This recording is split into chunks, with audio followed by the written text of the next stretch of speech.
नाज़रीन, एंटार्क्टिका में ना ही कोई टाइम जोन फॉलो होता है और ना ही यहाँ किसी कंट्री का कब्जा है। हत्ता के पूरे एंटार्क्टिका में सिर्फ 2 एटीएम मशीन्स लगी हुई हैं।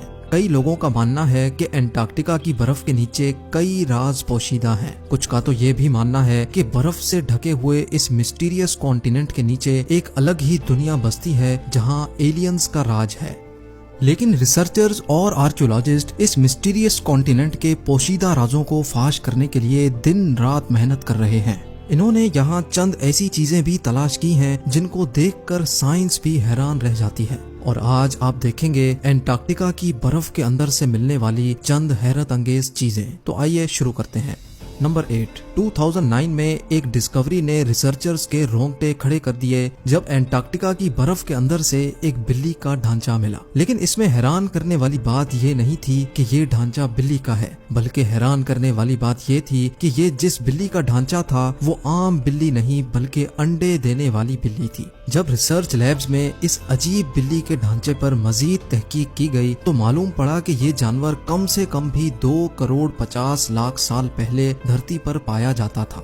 नंबर 7, 2014 में आर्कियोलॉजिस्ट को एंटार्क्टिका से इंतहाई हैरान कर देने वाली इंसानी खोपड़ियां मिली। पहली हैरानी की बात यह थी कि एंटार्क्टिका में ये मिलने वाली पहली इंसानी खोपड़ियां थी, और दूसरी हैरानी की बात इन खोपड़ियों की शेप थी। जी हाँ, नॉर्मल खोपड़ियों के मुकाबले में ये खोपड़ियां काफी अलग दिखती थीं क्योंकि इनके सर जरूरत से भी ज्यादा बाहर निकले हुए थे। साइंसदानों का मानना था कि खोपड़ियों की ऐसी शक्ल बचपन से ही अजीब आदतों की वजह से बनती है और ये आदतें हजारों साल पहले एंशिएंट सिविलाइजेशन में अपनाई जाती थीं। इस तरह की खोपड़ियां आर्कियोलॉजिस्ट को इजिप्ट और पेरू से भी मिल चुकी हैं। तभी उनका शक है कि शायद हजारों साल पहले एंटार्क्टिका में भी लोग बसते थे और उनका कुछ न कुछ रिलेशन एंशिएंट इजिप्ट सिविलाइजेशन से जरूर होगा।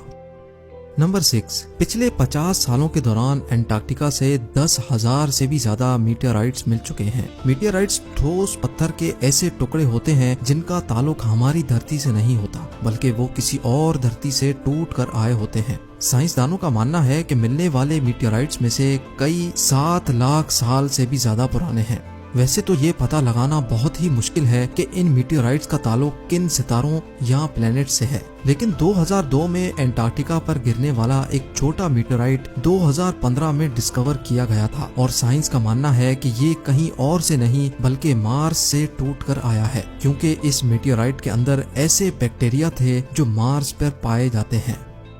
नंबर 5, एंटार्क्टिका में बर्फ की गहराई 5 किलोमीटर डीप है और ये पूरा कॉन्टिनेंट अमेरिका से भी बहुत बड़ा है। लेकिन साइंसदानों को यहाँ से कुछ ऐसे सबूत मिले हैं जिनको देखकर ये अंदाजा लगाया जाता है कि लाखों साल पहले ये जगह रहने के काबिल हुआ करती थी। जी हाँ, 1980 से कई आर्कियोलॉजिस्ट को यहाँ से डायनासोर्स, मोजासोर्स और प्लेजियोसोर्स के ढांचे मिल चुके हैं। इन ढांचों की साइज 36 फीट बताई जाती है जो तकरीबन एक ट्रिपल स्टोरी बिल्डिंग के बराबर बनती है। जब हड्डियों के इन ढांचों पर मजीद तहकीक की गई तो मालूम पड़ा कि ये कम से कम भी 70 लाख साल पुराने हैं। तभी ये अंदाजा लगाया जाता है कि 70 लाख साल पहले तक एंटार्क्टिका का टेम्परेचर